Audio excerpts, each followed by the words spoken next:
Bon, t'en as marre d'entendre tout et son contraire, t'inquiète pas, tonton Flo est là pour remettre de l'ordre dans tout ce pétrin.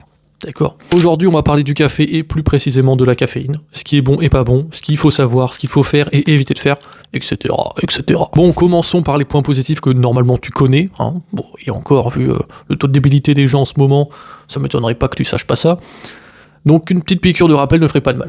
La caféine, si elle est prise de façon correcte, va te permettre d'élever ton niveau de concentration, va augmenter ton temps de réaction, et bien sûr, ça va te permettre d'être plus alerte. En plus, cela te donne, notamment durant les séances de sport, un peu plus d'énergie, en bloquant plus ou moins la fatigue.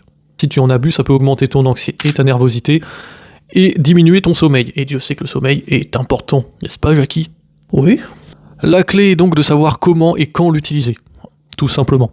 Tout d'abord, il faut que tu arrêtes avec ton habitude de prendre du café directement en te levant le matin. Je sais que ça fait du bien, c'est une habitude, c'est limite une addiction, mais attends, je t'explique.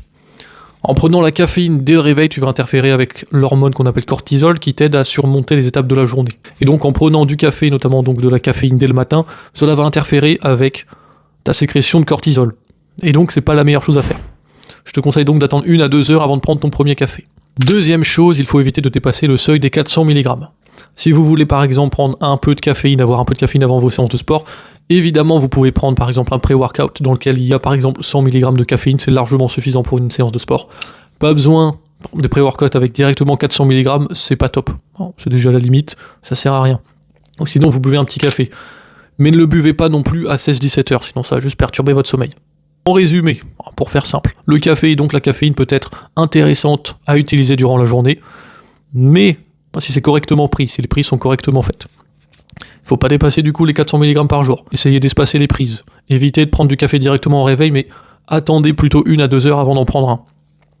Ensuite, évitez les pré-workouts avec 12 000 g de café dedans. Au-dessus, j'estime qu'au-dessus de 150-200 mg dans le pré-workout, ça sert à rien. Ça va juste bousiller votre séance, vous allez avoir de l'énergie beaucoup trop longtemps. Privilégiez les pré-workouts avec par exemple 100, 150, 200 grands max milligrammes de caféine dedans. Et enfin, ne prenez pas, ça vous le savez, de café après 16, 17, 18 heures. Ça va juste ruiner votre sommeil. Tout simplement.